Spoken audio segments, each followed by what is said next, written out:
A igreja adventista é a Babilônia? E a fim de respondermos esta pergunta, nós precisaremos, em primeiro lugar, respondermos 3 questionamentos. E o último, nós nos dedicaremos a um assunto específico. Primeiro, o que era a Babilônia no Antigo Testamento? Segunda pergunta que buscaremos responder, o que é Babilônia no Novo Testamento? Terceira, por quem e quando a denúncia ao sistema babilônico foi feita de maneira mais enfática pela primeira vez, e então, finalmente, mostraremos o histórico de dissidência, ou seja, de pessoas descontentes com a igreja adventista do sétimo dia e que finalmente passam a acusar a igreja de Babilônia. Vamos então à primeira pergunta. O que era a Babilônia no Antigo Testamento? É muito fácil respondermos, uma vez que a primeira vez que a palavra Babilônia aparece na Bíblia, nas Sagradas Escrituras, está exatamente no primeiro livro da palavra de Deus, o livro de Gênesis. E no capítulo 10, versículo 8 até o 10, diz assim a palavra do Senhor. Cuxi gerou a Nimrod, o qual começou a ser poderoso na terra. Foi valente caçador diante do Senhor. Daí dizer-se como Nimrod, poderoso caçador diante do Senhor. O princípio do seu reino foi Babel, Erec, Acade e Calné, na terra de Sinar. Embora estes versos não nos revelem muita coisa a princípio, quando nós recorremos à história, nós identificamos que a Torre de Babel daria origem, depois, posteriormente, ao termo Babilônia. É a primeira vez que Babilônia aparece na palavra do Senhor. Babilônia é representado, portanto, no Antigo Testamento, como um império, uma nação. E as características dessa nação são bastante totalitárias. É um império ditatorial. Nimrod, o próprio significado do nome dele, é rebelde, ou seja, é uma nação com características totalitárias, de opressão ao povo de Deus e que se rebela contra a lei do Senhor. Mas como assim Babilônia no Antigo Testamento, já no episódio da Torre de Babel, se rebelaria contra a lei do Senhor? É simples. Vocês se lembram que Deus havia dado uma ordem para o povo crescer, se multiplicar e povoar toda a terra.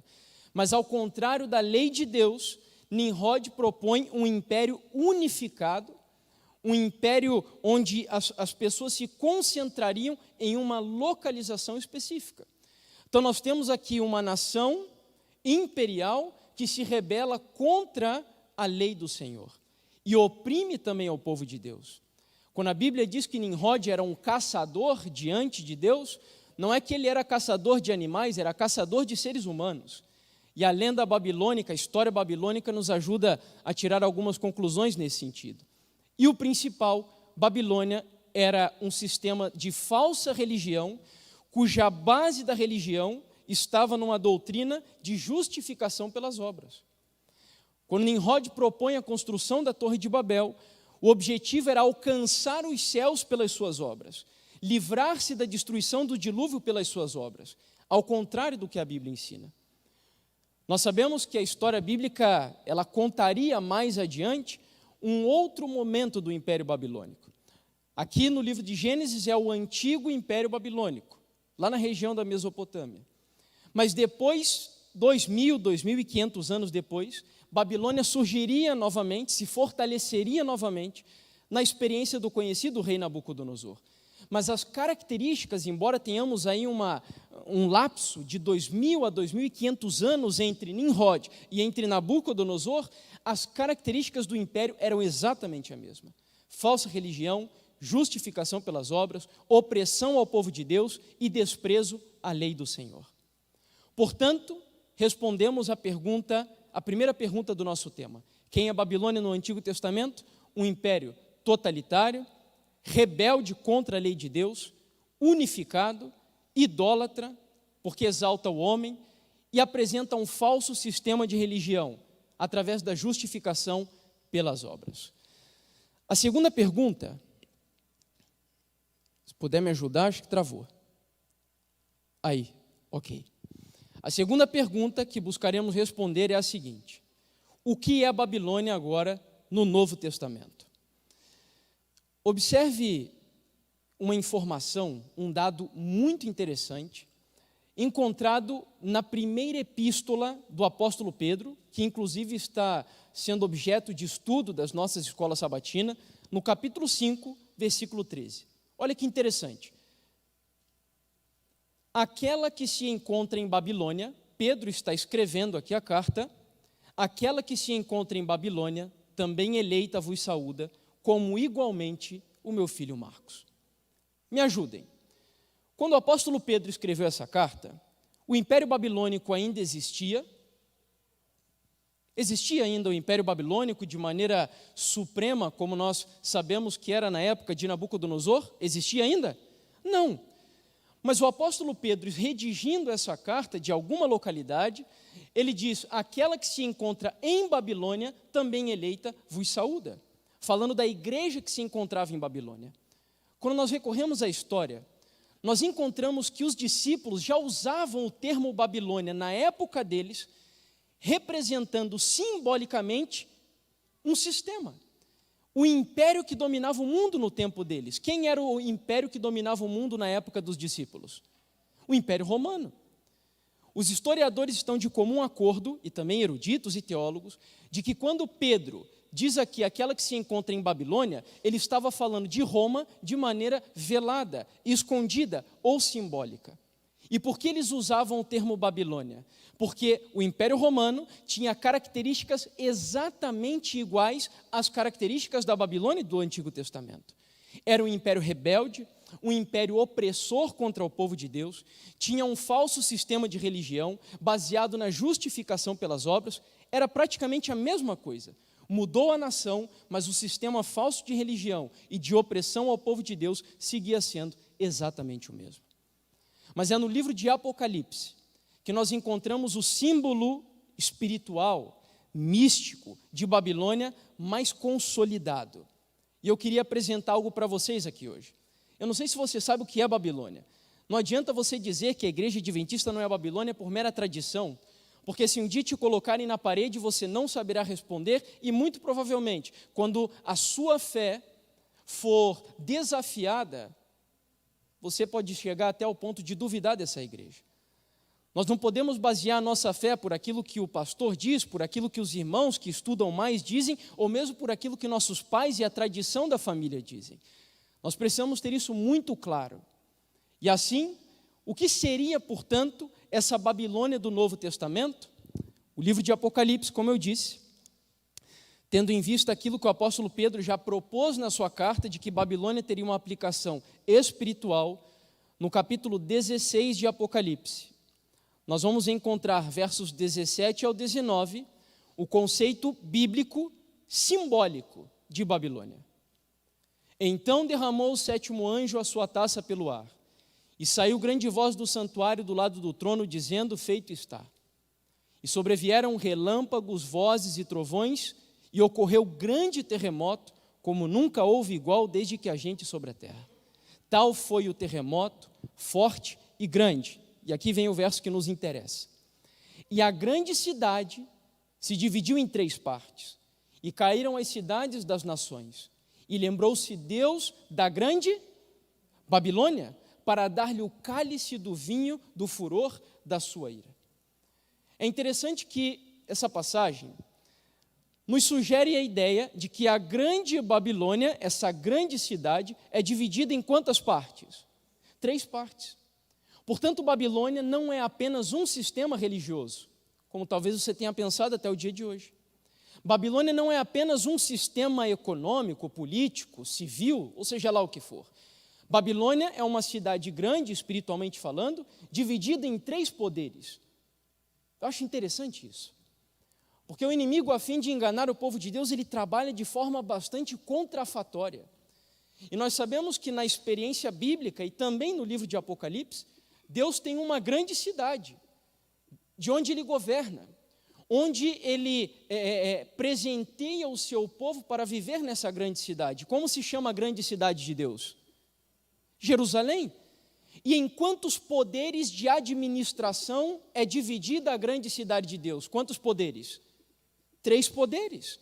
A eterna divindade é uma divindade de 3 pessoas, Pai, Filho e Espírito Santo. E nós temos aqui Satanás fazendo uma quase perfeita contrafação. Deus tem a grande Jerusalém, o diabo tem a grande Babilônia. Na grande Jerusalém, quem domina é o Pai, o Filho e o Espírito Santo. E na grande Babilônia nós temos uma divisão de 3 partes, uma divisão triuna, tripartida. Mas aí a pergunta ainda seguiria: quem seriam esses 3 poderes que então compõem a grande Babilônia, a fim de descobrirmos o que é a Babilônia no Novo Testamento? No mesmo livro de Apocalipse, se nós voltamos a alguns versículos antes, nós estamos no verso 17 e 19, nós voltaremos aqui ao 12 e 14. Preste muita atenção, do 12 ao 14.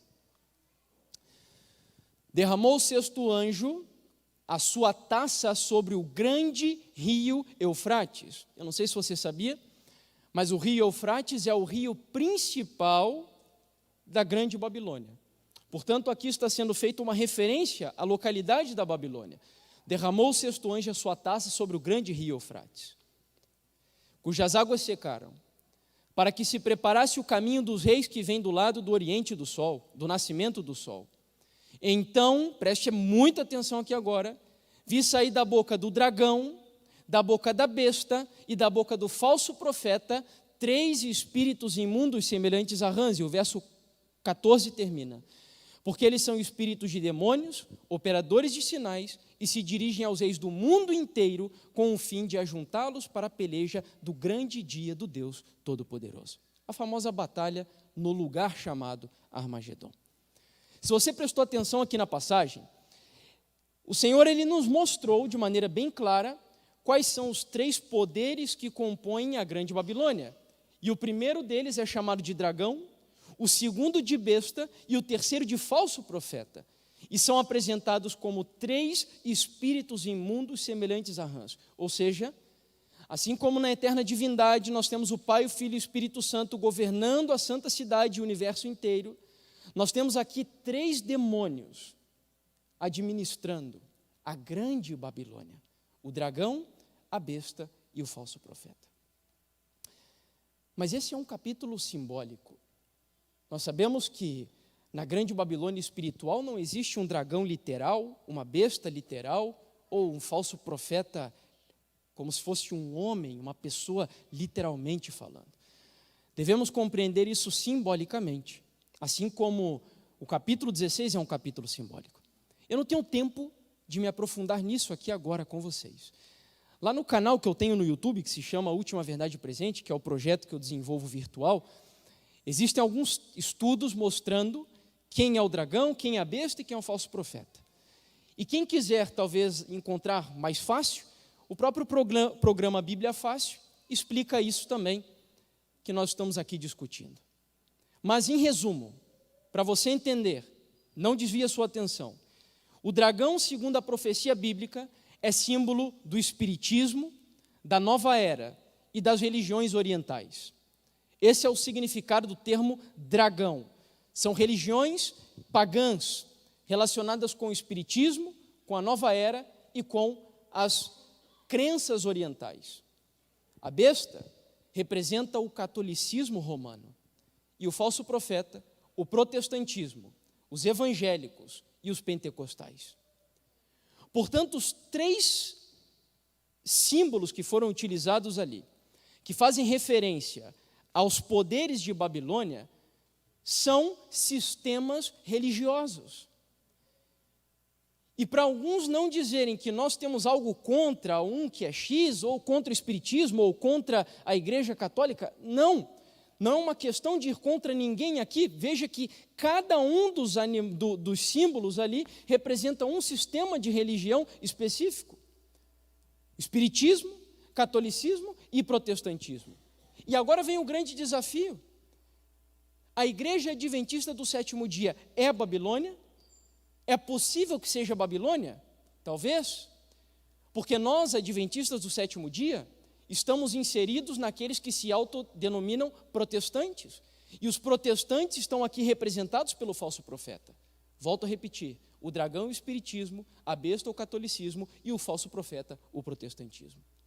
E para não ficar apenas na argumentação, apesar de que isso pode ser comprovado apenas biblicamente, mas eu quero usar um texto do Espírito de Profecia, no livro Testemunhos para a Igreja, volume 5, página 451, onde ela elucida para a gente essa ideia dos 3 poderes de Babilônia.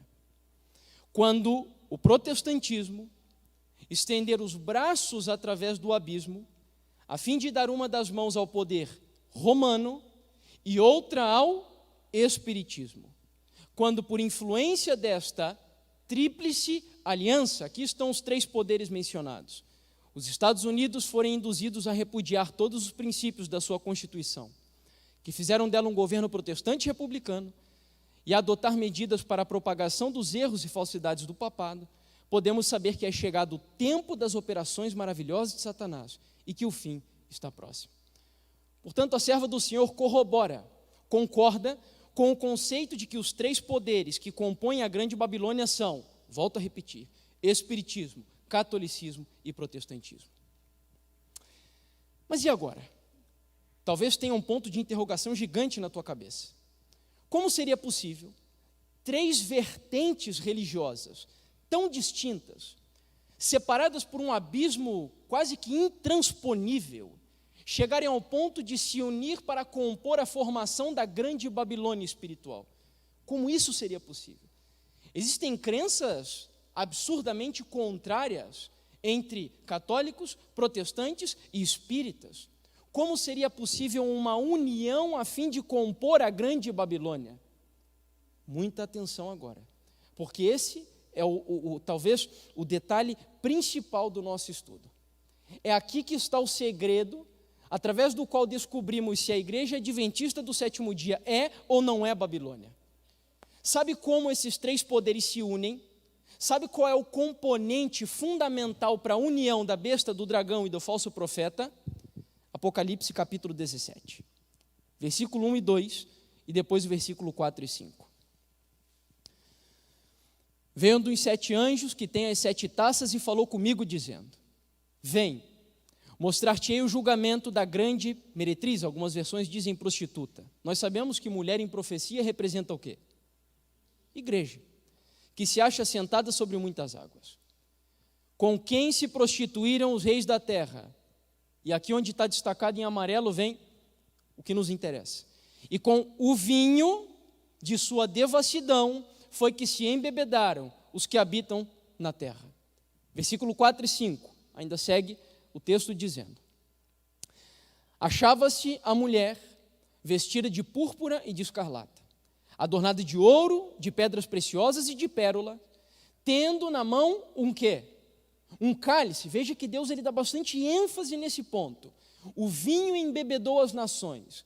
Essa mulher tem um cálice na sua mão, e esse cálice é um cálice transbordante de abominações e com as imundícias da sua prostituição. E para que não nos reste dúvidas de quem a profecia está falando, versículo 5, na sua fronte achava-se escrito um nome, um mistério. Qual é o nome dela? Babilônia, a grande, a mãe das meretrizes e das abominações da terra.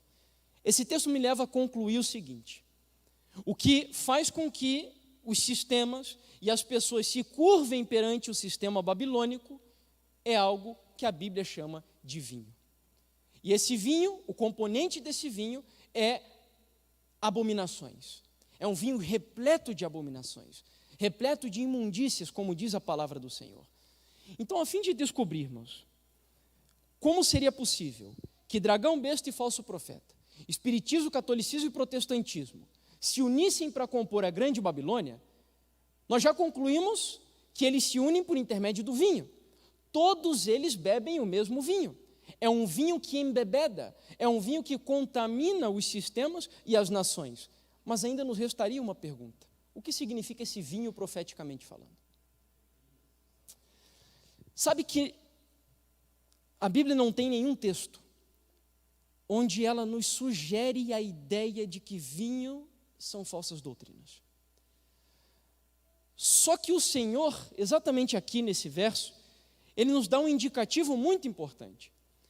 Ele nos diz que esse vinho é um vinho de abominações. Então, para nós descobrirmos biblicamente o que seria esse vinho que une besta, dragão e falso profeta, basta buscarmos na palavra do Senhor o significado de abominação. O que é abominação para o Senhor? Para sabermos o motivo pelo qual ele diz que esse vinho é um vinho abominável.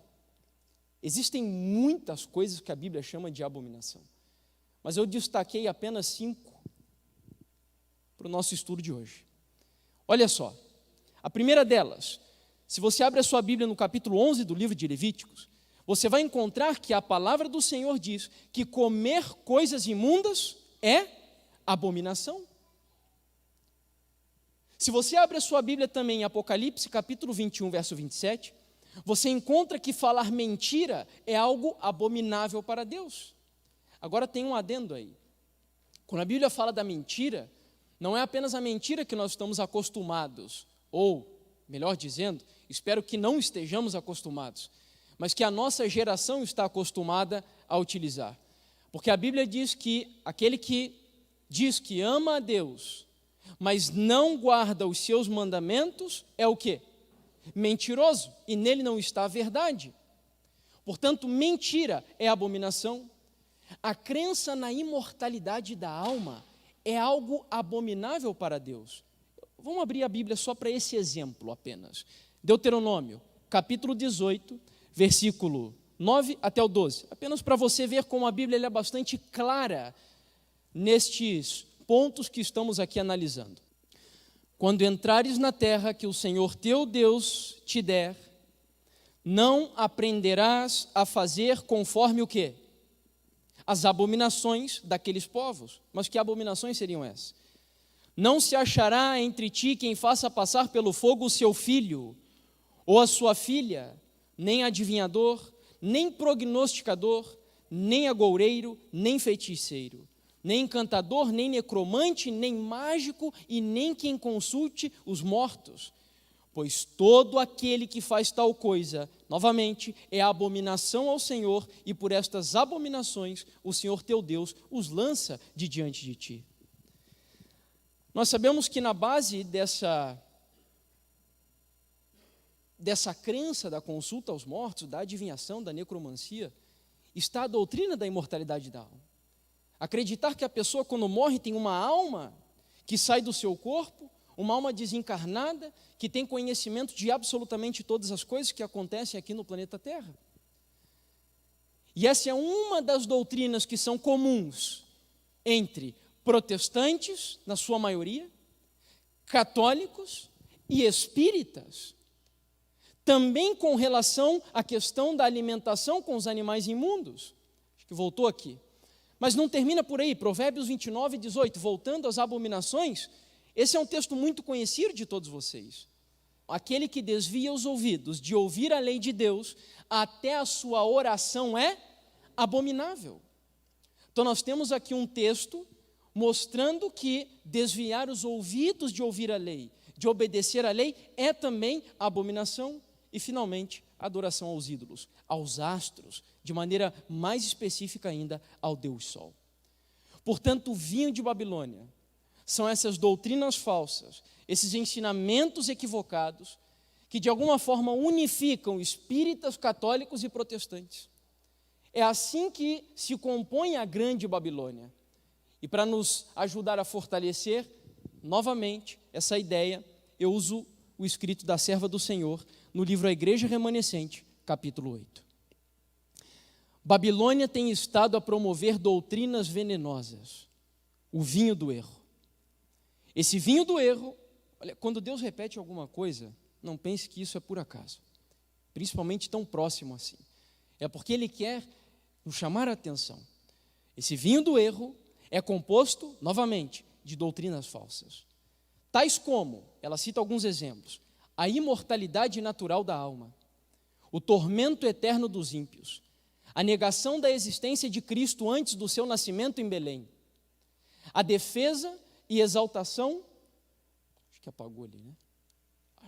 a defesa e exaltação do primeiro dia da semana acima do santo e santificado dia de Deus, o domingo, que se relaciona com o que nós vimos na Bíblia de Deuteronômio capítulo 17, que diz que adorar os astros, adorar o sol é abominação. E nós sabemos que o domingo é o dia especial, era no Antigo Testamento, na grande Babilônia do Antigo Testamento, o domingo, o primeiro dia da semana, era o dia especial de adoração a quem? Ao sol. E o texto segue. Destes erros e outros semelhantes são apresentados ao mundo estes erros e outros semelhantes são apresentados ao mundo pelas várias igrejas. E assim se cumprem as escrituras que dizem: porque todas as nações beberam do vinho da ira da sua prostituição. Novamente, é uma ira criada por doutrinas falsas. E aqui que eu vou fazer um comentário, que eu vou preparar para a revelação especial que eu disse que farei ao final do tema. Mas existem muitas pessoas que dizem que existe uma doutrina específica da Igreja Adventista do Sétimo Dia, que faz parte das nossas 28 crenças fundamentais, que nos identifica com Babilônia. Não cremos na imortalidade da alma, não cremos no domingo, não nos alimentamos de absolutamente nada que seja imundo.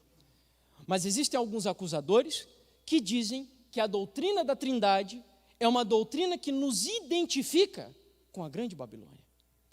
Porque alegam que no concílio de Nicéia, o primeiro concílio ecumênico, conhecido pela história, realizado ou promulgado pelo imperador Constantino, dizem que nesse concílio, essa doutrina foi desenvolvida sob a liderança da Igreja Católica. E que, portanto, a Trindade é uma doutrina que nos identifica com o catolicismo romano. A Trindade é católica, dizem muitos. E se a Igreja Adventista do Sétimo Dia acredita na Trindade, portanto, somos parte de Babilônia. Será que isso estaria correto? No finalzinho eu vou fazer um comentário sobre isso. Antes, temos a terceira pergunta para responder. Já entendemos quem é Babilônia no Antigo Testamento, quem é Babilônia no Novo Testamento, e por fim a terceira pergunta: por quem e quando a denúncia ao sistema babilônico foi feita de maneira mais enfática pela primeira vez?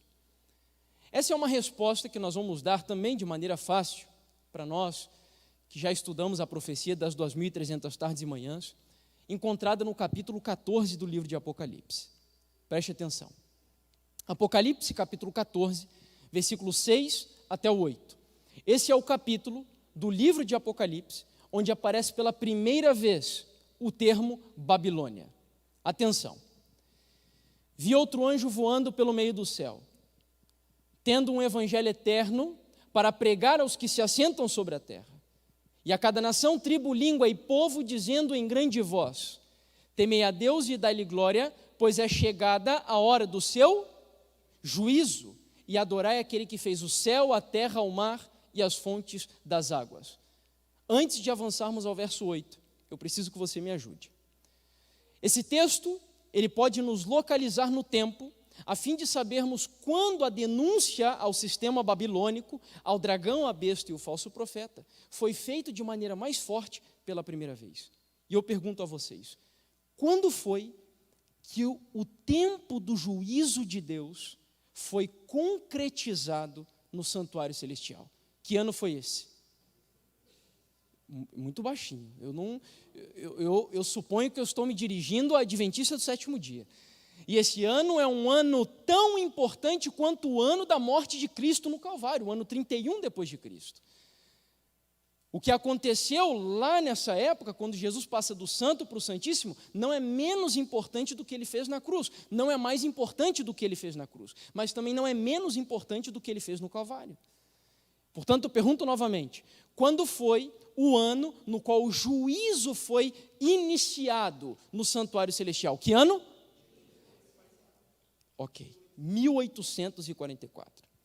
Portanto, nós temos aqui uma passagem que nos localiza mais ou menos no tempo. Nos remete a um grupo de pessoas anunciando que é chegada a hora do seu juízo. Estávamos próximos de 1844. Nessa época, vem o segundo anjo, perto de 1844, versículo 8, a denúncia dizendo assim: seguiu-se outro anjo, o segundo, dizendo: caiu a grande Babilônia, que tem dado a beber a todas as nações do vinho da fúria da sua prostituição. E sabe por que veio essa denúncia? Porque todos aqueles que nessa época, próximo de 1844, rejeitaram o convite de Deus para se prepararem para o início do juízo investigativo, aqueles que rejeitaram a crença de que existe um santuário no céu, e que o nosso Senhor Jesus Cristo está ministrando no santuário celestial, na sua última fase ministerial, e que a qualquer momento Ele deixará esse local e rasgará as nuvens dos céus, voltando em poder e grande glória, todos aqueles que rejeitaram esta mensagem, naturalmente, incorreram nesta denúncia que está aqui. Caiu a grande Babilônia. Deus levantou, amanhã vamos falar um pouquinho mais sobre isso. Deus levantou um grupo de pessoas, convidando aos membros de todas as igrejas, especialmente o movimento nos Estados Unidos da América, para que aceitassem a mensagem do segundo advento. Preparem-se, temam a Deus, deem glória a Deus, porque chegou a hora do seu juízo, e adorem aquele que fez os céus, a terra, o mar e a fonte das águas. E aqueles que rejeitaram essa mensagem se tornaram, ou melhor dizendo, começaram a formação do sistema babilônico. Porque em 1844 a grande Babilônia ainda não estava formada. E eu não sei se você sabia, a maior prova disso é que a mensagem de Apocalipse 14, versículo 8, será repetida em Apocalipse 18, versículo 1 até o 4. Mostrando que a grande Babilônia estaria em processo de formação e a sua consolidação seria exatamente no tempo que eu e você estamos vivendo. Eu não tenho tempo para tratar especificamente sobre isso. E então, mais uma vez, depois de mostrar pela palavra do Senhor a ideia do que estamos propondo, nós temos aqui a pena inspirada, confirmando aquilo que estudamos. No livro Mensagens Escolhidas, volume 2, capítulo 12, diz assim: a primeira e a segunda mensagens foram dadas em 1843 e 1844.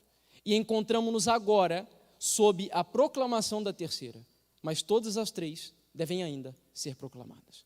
Então, em resumo, para nós entrarmos aqui agora na parte final desse nosso tema, nós concluímos que a Babilônia do Antigo Testamento é um império pagão, idólatra, uma falsa religião, baseada na crença da justificação pelas obras, que oprime, persegue e impede a liberdade religiosa do povo de Deus. Segundo, nós vimos que a grande Babilônia do Novo Testamento repete praticamente as mesmas características da Babilônia do Antigo Testamento, com a diferença de que não é apenas um império, mas é uma cidade simbólica dividida em três poderes: dragão, besta e falso profeta. E repito, espiritismo, catolicismo e protestantismo. Nós vimos que estes três sistemas, embora sejam tão diferentes na sua essência, se unirão por meio do vinho. E vimos que o vinho são as falsas doutrinas. Imortalidade da alma, purificação dos animais impuros, é o que eles dizem, santidade ao domingo, inferno eterno e por aí vai.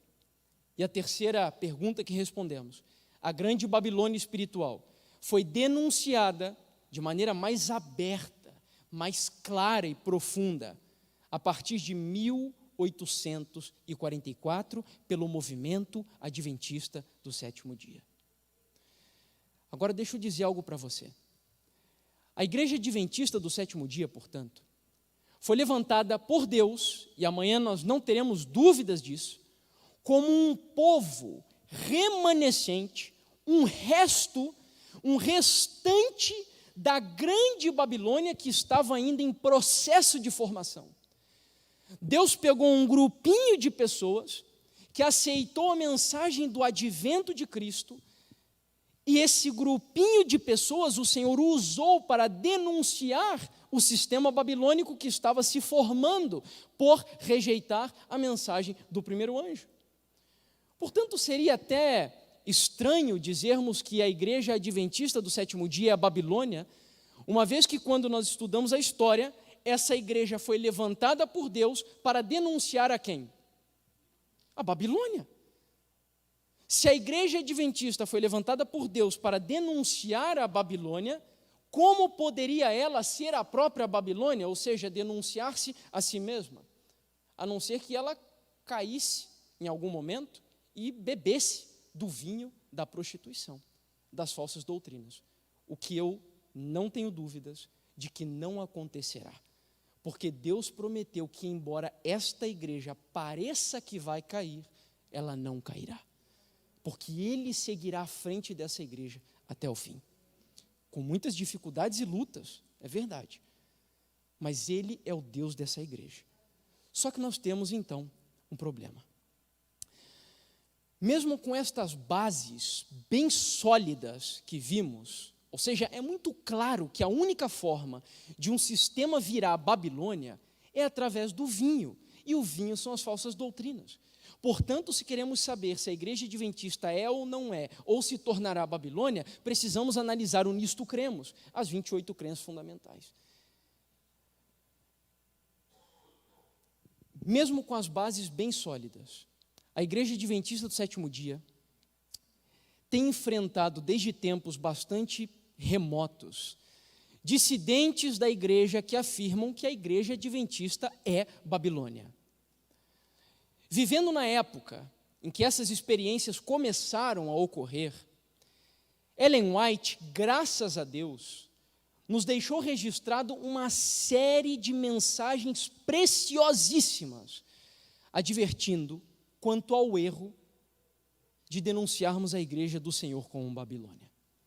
Eu quero compartilhar, eu separei aqui, eu não sei se são, não lembro quantos textos são, mas agora o nosso tema ele vai girar em torno de apenas textos de cartas que ela escreveu, folhetos que ela escreveu, dizendo o que acontece quando uma pessoa chega ao ponto de entender que a igreja adventista é a Babilônia. E eu quero fazer comentários breves de cada um dos textos que nós leremos aqui para compartilhar com vocês. O primeiro deles, tá? Nós chegamos aqui ao quarto ponto da nossa palestra. O histórico de dissidência na história da igreja adventista. O primeiro deles se encontra no capítulo 7 do livro Mensagens Escolhidas, volume 2. São os primeiros 2 textos. E olha só que interessante. Prezado irmão M, o Senhor não vos deu uma mensagem para chamar os adventistas do sétimo dia de Babilônia e chamar o povo de Deus a sair dela. Todas as razões que possais apresentar não podem, quanto a mim, ter peso neste assunto, porque o Senhor me deu decisivo esclarecimento em oposição a tal mensagem. Olha só que interessante. No primeiro texto que nós lemos, a serva do Senhor, ela praticamente está declarando guerra contra aqueles que acusam a igreja adventista de Babilônia. O Senhor me deu um entendimento claro, ela está dizendo, de que essa mensagem não vem da parte dele e que eu preciso me opor a esse tipo de mensagem. Portanto, quando alguém se levanta dizendo que a igreja adventista é a Babilônia, nós temos que, pela graça de Deus e por honra a essa igreja, e a bandeira ensanguentada do príncipe Emanuel, nós precisamos denunciar e mostrar que a pessoa está no caminho errado. Se ela vai aceitar ou não, não é problema nosso. Mas a missão que Deus nos dá é de oposição, enfrentamento e guerra para defender a igreja do Senhor. Depois disso, uma outra experiência, e como eu disse, cada texto tem algo importante que eu vou compartilhar com vocês, e no final, vocês vão saber por que eu tenho tanta experiência com esse problema aí de denunciar a igreja como Babilônia. Diz assim o texto: um homem chamado N, de Red Bluff, Califórnia, veio a mim para dar sua mensagem. Disse que era o alto clamor do terceiro anjo que devia iluminar a terra com a sua glória. Pensava que Deus passara por alto todos os dirigentes e lhes dera a mensagem. Tentei mostrar-lhe que estava enganado. Ele disse que os adventistas do sétimo dia eram Babilônia E quando lhe dissemos nossas razões e lhe expusemos o assunto em que ele estava em erro, grande poder veio sobre ele e deu certamente um alto clamor. Tivemos muita dificuldade com ele, sua mente ficou desequilibrada e ele teve de ser posto num asilo de alienados. Olha só que forte. Primeiro, o texto diz que uma das características dessas pessoas que declaram a igreja adventista como Babilônia é ignorar completamente a organização e a autoridade que Deus colocou sobre essa igreja. Por isso seria melhor se tivéssemos feito o tema ao contrário. Mas os que vieram hoje serão beneficiados por aquilo que veremos amanhã. Porque existe hierarquia. Deus diz que na multidão de conselheiros há sabedoria. Hoje mesmo eu vi um vídeo do Dr. Rodrigo Silva, falando dos dissidentes da igreja. Eles dizem, a maneira como eles acusam aqueles que estudam, aqueles que se formam como mestres em teologia, doutores em teologia, parece que é um pecado fazer esse tipo de coisa. Os dissidentes da igreja dizem que não, esse cara é doutor em teologia, não, está contaminado pelos sistemas, pelas universidades, pelas falsas doutrinas, ignoram completamente e passam por alto que os dirigentes da igreja, homens que foram ali colocados por Deus, é verdade, pode ser que tenha outro infiel, são seres humanos, e eu sempre digo que a doutrina dessa igreja é verdadeira, mas administrativamente falando, é possível que tenhamos erros, porque ali estão seres humanos, mas mesmo assim, eu cito um caso breve aqui para você. Ellen White, quando foi convocada pela Associação Geral para fazer uma viagem missionária e passar um tempo na Austrália, ela não tinha convicção da parte do Senhor que ela deveria ir para a Austrália, cumprir esse tempo missionário nessa região, nesse local. Mas em submissão, em sujeição, aquilo que diz a Associação Geral, ela foi até a Austrália, e como Deus viu a disposição do coração dela, Deus abençoou tremendamente a obra que a serva do Senhor fez na Austrália. Um dos colégios mais importantes da Igreja Adventista do Sétimo Dia até hoje, foi fundado com a ajuda dela na Austrália. Então veja, submissão aos dirigentes e a mentalidade desequilibrada, que é uma característica terrível também da dissidência. Mas eu quero entrar no caso final, que eu acredito que é aquele que traz mais informações importantes para nós. Um dos casos no qual a serva do Senhor foi mais contundente nas suas declarações foi a experiência vivida no ano de 1893, com um homem chamado A. W. Stanton. Esse homem era um leigo, ou seja, não era um pastor, não era um teólogo. Não que um leigo não seja capaz de trazer mensagens importantes para a igreja, não me interpretem mal. Era um leigo que no início da década de 90, publicou um folheto chamado The Loud Cry, ou seja, o alto clamor. O seu movimento ficou conhecido como o alto clamor do terceiro anjo. Veja, já tinha até movimentos, ministérios independentes, como chamam, até hoje. Ele propagava que a IASD, a Igreja Adventista, se havia tornado Babilônia, nesse folheto. E, portanto, havia chegado o tempo dos fiéis atenderem ao convite de Apocalipse 18, verso 4, sai dela, povo meu. O interessante é que nesse material, ele fez uso de várias citações da própria Ellen White, só que passagens fora de contexto.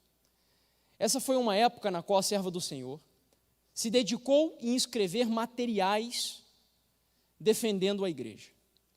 Ela escreveu em 1893 uma série de 4 artigos com o título A Igreja Remanescente Não é Babilônia.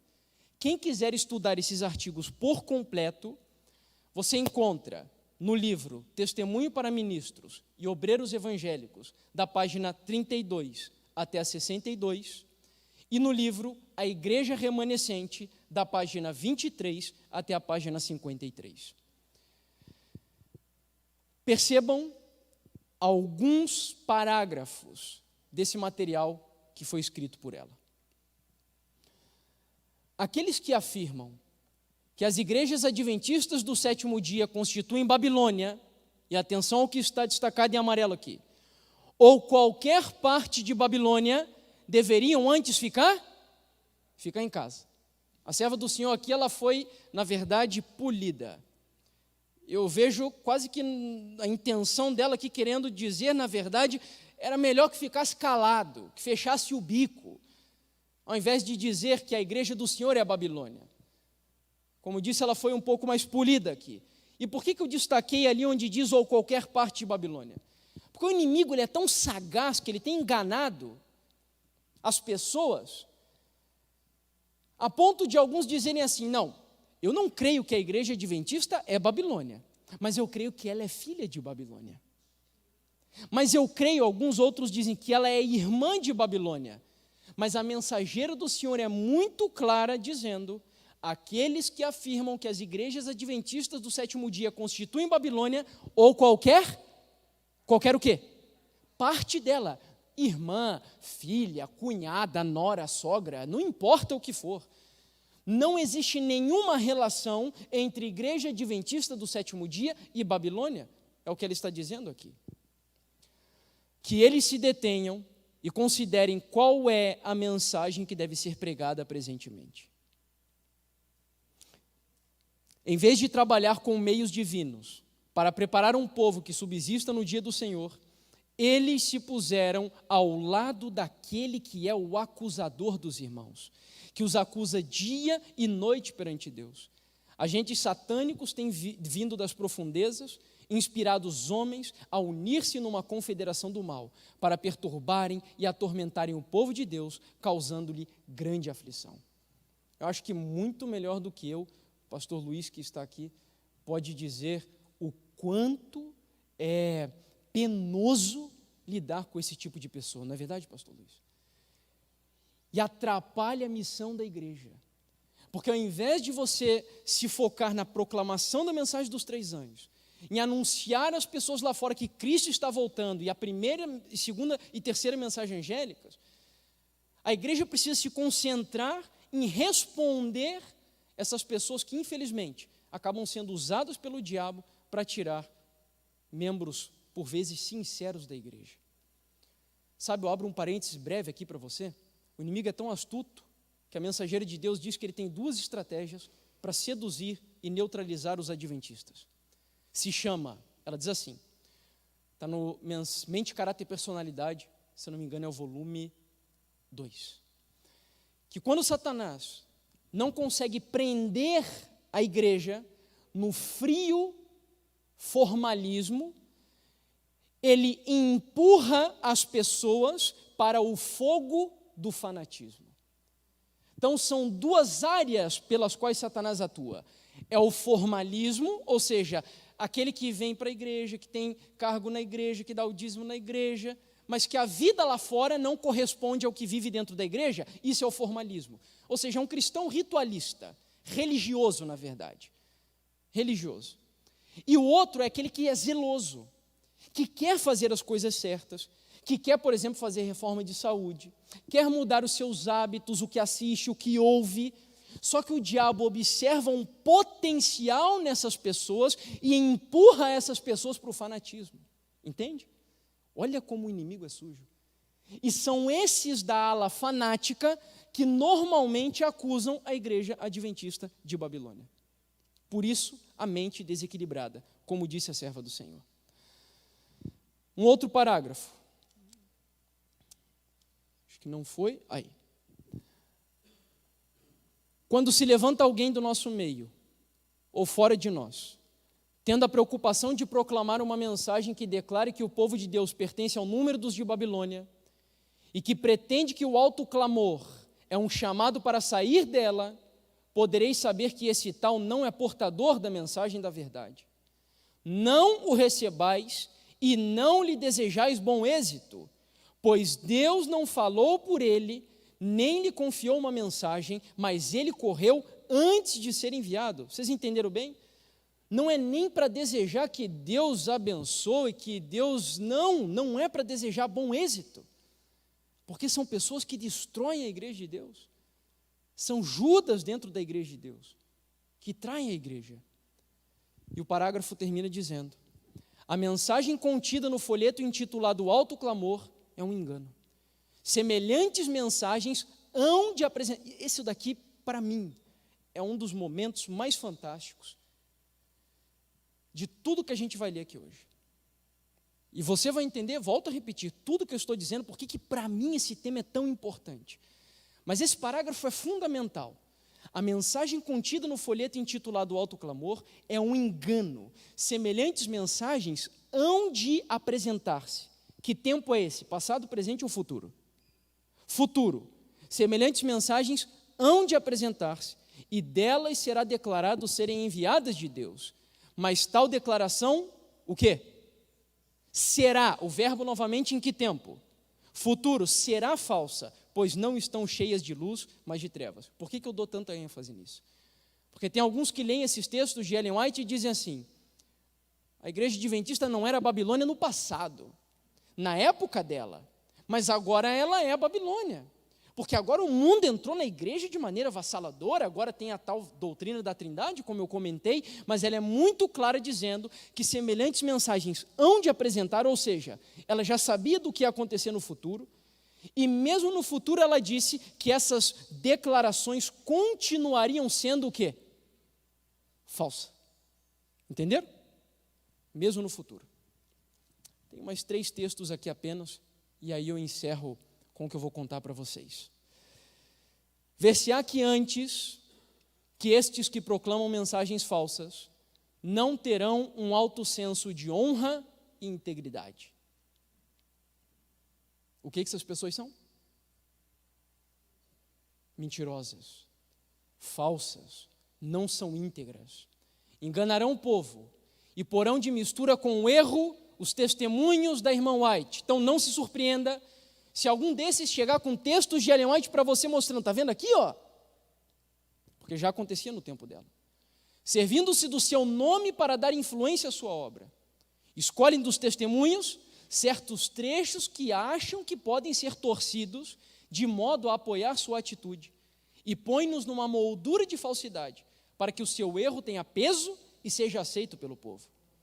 Dão falsa interpretação e aplicam mal o que Deus deu à igreja para advertir, aconselhar, reprovar, confortar e animar os que constituirão o povo remanescente de Deus. Então essas pessoas normalmente pegam textos de Ellen White onde ela está repreendendo a igreja, onde ela está advertindo a igreja, exortando a igreja para mostrar, olha, está vendo aqui, ó? Ela está mostrando que a igreja é apóstata, a igreja caiu, Babilônia, e tiram do contexto, e não mostram outros textos dela como esses que estamos vendo aqui. E para concluir, deixa eu contar uma história para você que eu acho fenomenal, com esse mesmo cara aí, esse Stanton, no ano de 1893. Olha só o que aconteceu, que interessante. Um discípulo bastante fiel desse Stanton, chamado W.F. Caldwell, foi enviado para a Austrália, nessa época Ellen White já estava na Austrália, para levar a mensagem do folheto Alto Clamor nesse país. Eles imaginavam que quando Ellen White lesse o folheto, como o folheto estava recheado de textos dela e textos da Bíblia, eles imaginavam que Ellen White ia aceitar a mensagem do folheto. E por isso foi enviado esse cara para lá. Mas mal sabia ele que naquele caminho, Ellen White, na verdade, não estava na Austrália, ele estava na Nova Zelândia. Mal sabia ele que enquanto ele estava viajando para a Nova Zelândia atrás de Ellen White, para tentar convencer ela que a igreja adventista é a Babilônia, num outro veículo, estava uma carta que Ellen White escreveu, dirigida aos Estados Unidos da América, repreendendo o líder desse movimento e mostrando que ele estava sendo dirigido pelo diabo e que a igreja adventista do sétimo dia não é a Babilônia. E eu quero ler apenas, são 2 trechos dessa carta que ela escreveu diretamente para esse homem. Meu irmão, soube que estais assumindo a posição de que a igreja adventista do sétimo dia é a Babilônia e de que todos os que se querem salvar devem sair dela. Não sois o único homem que quem tem enganado? O diabo tem enganado nessa questão. Durante os últimos 40 anos, olha só quanto tempo, durante os últimos 40 anos, um homem após outro tem se levantado e continua se levantando até hoje, alegando que o Senhor o enviou com a mesma mensagem. Mas permiti-me dizer-vos, como a eles tenho dito, que essa mensagem que proclamais é um dos enganos satânicos destinado a criar confusão entre as igrejas. Meu irmão, certamente estáis fora do caminho. A mensagem do segundo anjo devia ir à Babilônia, às igrejas, lembra? Católica, protestante e espíritas. E os protestantes não são todos, são os protestantes apostatados, os que começaram a beber do vinho, porque Deus guardou um remanescente. Satanás usará toda pessoa que possa ter acesso, inspirando homens a criar falsas teorias, ou a se desviar por qualquer tangente errada, para dar origem a um falso o quê? Excitamento. É o famoso falso reavivamento. E assim desviar as almas do verdadeiro assunto para esse tempo. Presumo que algumas pessoas poderão ser enganadas por vossa mensagem, porque estão cheias de curiosidade e de desejo de alguma coisa nova.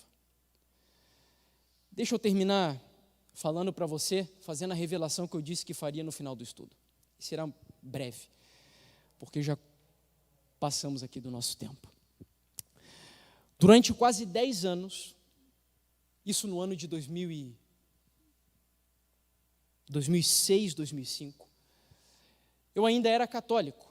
Eu vim de uma família católica, era coroinha da Igreja Católica. Durante 5 anos estudei, fiz lá crisma, eucaristia. Era um católico praticante, não era um católico como esses que não vão nunca na igreja e se dizem católicos não praticantes. Embora hoje eu digo que é interessante, né? Porque os movimentos crescem e aí a coisa ela vai ficando mais complicada, porque hoje nós temos até batistas não praticante, adventista não praticante, tem não praticante de tudo que é religião. Mas voltando aos católicos, eu era católico praticante, todo domingo, era coroinha, participava de novenas. E no ano de 2005, 2006, a mensagem adventista chegou para mim, só que não da maneira como vocês conhecem. Neste ano, eu conheci a mensagem, entre aspas, adventista, através de um movimento dissidente da Igreja Adventista do Sétimo Dia. E eu me envolvi com esse movimento durante quase 10 anos. Para você ter uma ideia, eu me batizei na Igreja Adventista do Sétimo Dia, no dia 15 de novembro de 2015. Ou seja, eu não tenho 2 anos de batizado ainda na Igreja Adventista. Foram 10 anos de um envolvimento profundo com um ministério dissidente da igreja, daqui do Paraná, inclusive, cuja sede está na cidade de Contenda, onde eu moro até hoje, que se chama Ministério Quatro Anjos. São pessoas que saíram da igreja central, de Cascavel, de São Paulo, se juntaram com esse movimento por conta do antitrinitarianismo, dizendo que a doutrina da Trindade é uma doutrina satânica, que a igreja adventista se prostrou diante do catolicismo e que proíbe pregar hoje tudo aquilo que nós sabemos que como igreja temos missão no planeta Terra. E eu acreditei nisso, e ensinei isso, e fui instrumento de Satanás. Eu era sincero, é verdade, mas eu fui instrumento de Satanás durante quase 10 anos, para tirar pessoas da igreja, para abalar a fé de pessoas que estavam na igreja. E eu não tenho tempo para contar com detalhes tudo o que aconteceu nesses quase 10 anos de experiência da minha vida. Tinha 16 anos de idade quando tudo começou. Mas eu digo para vocês, queridos, olha, a minha vida, ela quase parou durante esse tempo. Quase parou. Eu olho hoje para o passado e fico pensando, Senhor, por que o Senhor permitiu que eu estivesse tanto tempo enganado e enganando? Por quê? E a única conclusão que eu chego é por causa da dureza do meu próprio coração. Mas sabe, olhando para trás, esquecendo os lamentos e os erros do passado, eu louvo o nome do meu Deus e agradeço meus irmãos. Olha, vocês não têm ideia, eu não tenho nem como extravasar isso, mas eu agradeço de todo o meu coração pela honra que Deus me dá de poder hoje estar atrás de um púlpito dessa igreja compartilhando essa mensagem com vocês. Foi um milagre que Deus fez na minha vida. E esse milagre é longo, por isso que eu não conto. Para você ter ideia, Deus teve que me levar junto com a minha esposa para viver durante 1 ano no deserto, na divisa entre o México e os Estados Unidos da América. E foi nesse deserto, onde Deus me humilhou, quebrantou o meu coração e o da minha esposa, em que Ele fez uma reviravolta na minha vida. Os meus olhos foram abertos. E eu voltei para o Brasil, comecei a visitar tudo que era grupo que eu conhecia. Eu era mantido por esses grupos, porque eu era um dos líderes desse movimento, desse ministério. Pastoreava uma igreja desse ministério aqui no Auer, próximo da Passarela, batizava, fazia casamentos. Era um dos líderes desse movimento. Eu dependia financeiramente, porque era como um pastor bancado pelos dízimos. Então, para mim, foi assim muito difícil essa decisão. Mas o momento que o Senhor me convenceu de quem é essa igreja, do propósito que Ele tem com esse movimento, e quando eu vi Ellen White falando de maneira claríssima de que essa igreja é e seguirá sendo a igreja de Deus, até que Jesus volte, eu tomei a decisão, que eu acredito uma das decisões mais acertadas de toda a minha vida. Que Deus os abençoe grandemente, e que se tem alguém aqui hoje que chegou a acalentar dúvidas nesse sentido, ao longo da sua carreira, ou se você conhece alguém que está com dúvidas, ou até está do outro lado, eu tenho 2 recomendações para você. Se você conhece alguém que está com dúvidas, e que ainda está na igreja, conversa com essa pessoa, ora, mostra um tema como esse para ela, abre os olhos dela. E se você conhece alguém que já saiu, cai fora, só ora por essa pessoa, só ora, por experiência própria. Por experiência própria. Não adianta tentar argumentar contra um dissidente, principalmente na minha condição que acreditava no antitrinitarianismo. Sabe por quê? Porque é toda uma estrutura mental que precisa ser modificada. Não é só uma questão de razão bíblica, mas é uma maneira de pensar, e nós não conseguimos isso. Por isso que Deus me levou para o deserto, para fazer com que esse miserável aqui nascesse de novo. Porque se eu não nascesse de novo, eu não estaria aqui hoje. Mas agradeço a Deus. Bom, antes da gente fazer a oração final, eu queria apenas mencionar algo que eu acabei me esquecendo. Eu havia citado, no decorrer do tema, que as pessoas usam o argumento da Trindade para dizer que a igreja adventista é a Babilônia, né, no final das contas. Entre todos os argumentos, eu apenas cito um, eu acho que para mim, pelo menos, foi muito claro. Tem alguém aqui que tenha dúvidas de que Ellen White é mensageira de Deus para essa igreja? Seja totalmente sincero, tá? Não se sinta acuado com isso, pode levantar as suas mãos apenas para termos uma ideia. Não, ok. Olha, a maior acusação é que a doutrina da Trindade, ela é uma doutrina católica. Vou te dar um dever de casa. Se possível, faça hoje, se não no decorrer da semana. No livro O Grande Conflito, que foi um dos últimos livros, inclusive, concluídos pela Mensageira do Senhor, da série Conflito, ela, no capítulo 3, que se chama, se eu não me engano, é Apostasia, no original, em inglês mesmo, a gente tem utilizado algumas traduções um pouquinho diferentes para facilitar o entendimento das pessoas, mas, se eu não me engano, no inglês é Apostasia. Ela cita ali todas as principais doutrinas do catolicismo. Todas. Você pega o capítulo 3 do livro Grande Conflito, e ali estão todas as doutrinas principais do catolicismo. Ela fala da transubstanciação, da confissão auricular, da adoração às imagens, inferno eterno. Ela cita todas as doutrinas principais. Só que ela não cita, sabe qual? A doutrina da Trindade. Se a doutrina da Trindade fosse uma doutrina católica e tão central como dizem os dissidentes, a ponto de dizerem que essa é a grande verdade que precisa ser anunciada para o mundo, será que a Mensageira do Senhor não citaria no capítulo 3 do livro Grande Conflito, onde ela está desmascarando as doutrinas falsas do romanismo? Esse foi um ponto que para mim pesou bastante. Portanto, essa balela de que Trindade é uma doutrina católica, isso é mentira. E faço uma recomendação. Para você entender o que é a doutrina da Trindade adventista, porque é diferente da Trindade católica. Eu não sei se você sabia disso, mas é diferente.